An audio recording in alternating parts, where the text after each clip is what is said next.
जबलपुर की Jasuja city phase 2 में एक नाबालिग का एक युवक द्वारा अपहरण करने से पहले बचा लिया गया, जिसमें नाबालिग का अपहरण होता इसके पहले ही नाबालिग ने युवक से अपने आप को बचाने का प्रयास करते हुए युवक के हाथ में जोर से काट लिया और वहां से भाग खड़ी हुई।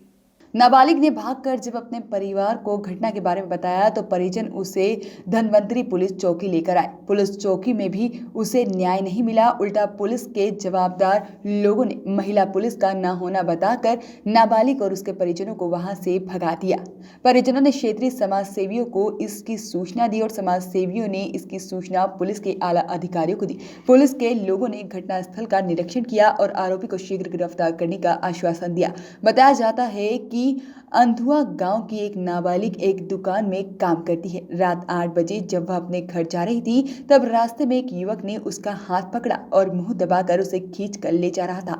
नाबालिग युवक का विरोध कर रही थी और किसी तरह जोर जोर से चिल्ला रही थी, लेकिन पास एरिया में रहने वाले लोगों ने उसकी आवाज तक न सुनी और आखिरकार नाबालिग ने युवक के हाथ को काटा और वहां से भागकर घर आ गई और परिवार को आपबीती सुनाई। परिजन उसे लेकर चौकी पहुंचे, लेकिन पुलिस ने उसकी किसी बात का भरोसा नहीं किया और इतनी बड़ी अपहरण नाकाम कोशिश की घटना की जानकारी होने के बावजूद भी पुलिस मुख्य दर्शक बनी रही। ये लगभग 8:10 या 8:30 बजे की बात होगी, एग्जैक्ट टाइम की बात नहीं करेंगे। कुछ देर पहले करीब मुझे एक आध डेढ़ घंटे पहले फ़ोन आया कि एक बच्ची है लगभग 16 साल की और वो अंधुआ एक गांव पड़ता है, थाना जो चौकी है संजीव नगर के अंतर्गत धमती नगर चौकी है और यहाँ से एक अंधुआ ग्रामीण क्षेत्र है जहाँ से वो बेचारी अपने परिवार के पालन पोषण के लिए काम करने जाती है।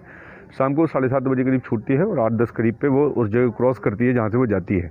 ये बात बिल्कुल सही है कि वो बहुत पॉश एरिया है, बहुत रईस लोग रहते हैं वहाँ, रजिस्ट्रार जैसे लोग रहते हैं और बड़े बड़े लोग वहाँ पर रहते हैं। पर ये बात उतनी ही गंदी है कि वो अपने घरों में आराम करते रहते हैं और चीखों में भी कुछ नहीं बोलते हैं। वो अकेली बच्ची वहाँ से जा रही थी, कुछ लोगों ने उस बच्ची को घसीटा, जिसमें से बच्ची एक को ही आइडेंटिफाई करती, किसी एक लड़के ने उसको घसीटा। वहाँ मौके स्थल पे हम घटनास्थल पर गए तो उसकी चप्पल, क्लैचर, साइकिल पड़ी हुई थी। ये बड़ी बात यह है कि उसमें बहुत सारे लोगों ने, यहाँ पर क्षेत्रीय लोग हैं, अजय भाई लोग हैं, सब लोगों ने प्रयास किए पर यहाँ पर सुनवाई नहीं हुई। जब ये नहीं हुआ तो उन्होंने हमको सूचित किया, हम मौके पर आए और मैंने भी यहाँ पे देखा कि पुलिसकर्मी उपलब्ध नहीं थे और उन्होंने यह कह के भगा दिया कि यहाँ पर कोई भी महिला कर्मचारी नहीं है, इसलिए आप थाने जाइए। अगर ऐसी अवस्थाओं में अगर कोई हत्या, दुर्घटना, घटना, छोटे छोटे बच्चों के अपहरण जो होते हैं, अगर वो थाने का सफ़र तय करेंगे तो जीवन का सफ़र कभी तय नहीं कर पाएंगे। ऐसी अवस्था में मैं तत्काल वहाँ से भागा और जब मैं यहाँ पर पहुँचा तो मैंने वास्तविक स्थिति देखी और तत्काल एसपी बहुगुणा जी से बात की और मैंने उनसे संपर्क करके बताया कि भाई साहब ऐसी स्थिति है। उन्होंने मुझे तत्काल कहा कि आप 5 मिनट वेट कीजिए, मैं जानकारी लेता हूँ। उसके बाद संबंधित टीआई और सारे लोग यहाँ पर उपस्थित हैं।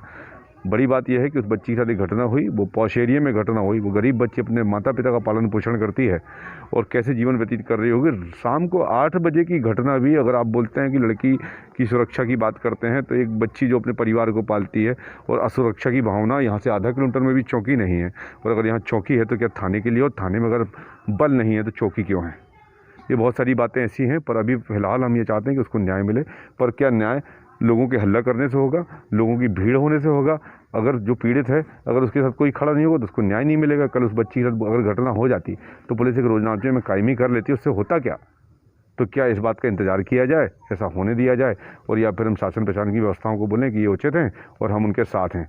ऐसे अंगूठा दिखाते बहुत सारे सफ़ेद पोश जो खुद को बहुत अच्छा कहते हैं कि हम इस शासन को या जबलपुर शहर को या संस्कार दानी को अच्छा बनाएंगे, एक बच्ची की आबरू के लिए किसी को कोई मतलब नहीं है। सब कागजों में खेल रहे हैं और ऐसे रोज़ ऐसी छोटी छोटी बच्चियां, वो 16 साल की कोई भी हो या 15 साल की कोई हो, 8 साल का बोध बालक हो, ऐसी ज़िंदगियां जाएंगी। किसके भरोसे जीवन कटेगा और कैसा प्रशासन, कैसे लोग। ये बड़ी बात है कि वहाँ पर राह चलते लोगों ने, उस लड़की ने खुद की हिम्मत जुटाई, वहाँ पर मौके पर मोबाइल भी मिला, उसने बच्ची को बचाने के लिए, खुद को बचाने के लिए उसको हाथ से काटा भी। ये सारे संज्ञान अपनी सफाई देने के लिए प्रशासन कुछ भी कहे पर मौके में निराधार है। मानते हैं कि बड़ी घटना जैसे अभी 1 महीने पहले कुछ में हुई तो बच्चे का अपहरण हुआ था, ऐसी घटना हो सकती थी, लड़की सूझबूझ नहीं। जिन लोगों को इस मामले में, जो हमारे गारंटर हैं, जिनके सानिध्य में हम रहते हैं, जिनकी संरक्षण में हमें कि ये प्रशासन हमारे लिए है, और अगर ये घटनाएं ऐसे प्रमाण को बार बार जाहिर करती हैं कि कहीं कुछ भी हो पर सब निराधार हैं। मैं इस बात को किसी के काम पे अंकुश नहीं लगाता, पर मैं ये बात ज़रूर कहता हूँ कि अगर वो काम अपना सही तरीके से करें तो इसमें कुछ अंकुश लगेगा।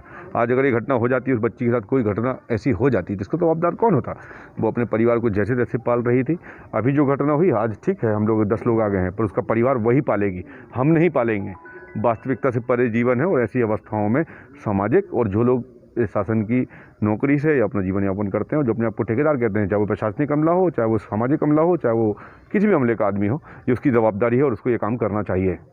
कि मानते हैं भैया कि स्टाफ न होने की वजह से क्या FIR ये तो स्टाफ ही कहता है कि स्टाफ ही नहीं है, और अगर महिला आरक्षक नहीं है तो क्या पुलिस, मैं प्रार्थी हूँ और अगर मेरे साथ कोई घटना होगी तो अगर यहाँ पर महिला आरक्षक नहीं है तो ये मेरी कमी नहीं है, अगर यहाँ पर बल नहीं है तो मेरी कमी नहीं है या पीड़ित की कमी नहीं है। वो तो यहाँ पर एक अस्पताल में इलाज के लिए और थानों में मदद के लिए आदमी जाता है। अगर आपके पास साधन संपन्न नहीं तो आपको ऐसी चौकियाँ बंद करनी चाहिए, और ऐसी कोई भी ऐसी चौकियाँ या ऐसे कोई थाने जहाँ पे बल नहीं है वो थाने बंद होना चाहिए।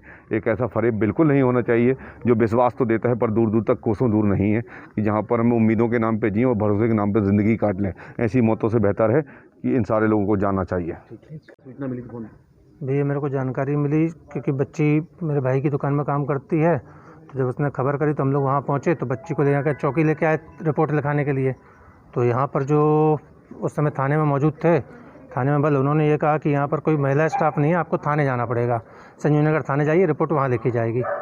तो उसके बाद फिर हम लोगों ने काफ़ी देर जब फ़ोन लगाया 2-3 लोग को, आप सब लोग आए भैया लोग, तो उसके बाद फिर उन्होंने यहाँ दबाव बना। उसके बाद भी हम लोग 1 से 1.5 घंटे खड़े रहे, तब जाके हम लोग की रिपोर्ट का कार्रवाई चालू हुई है।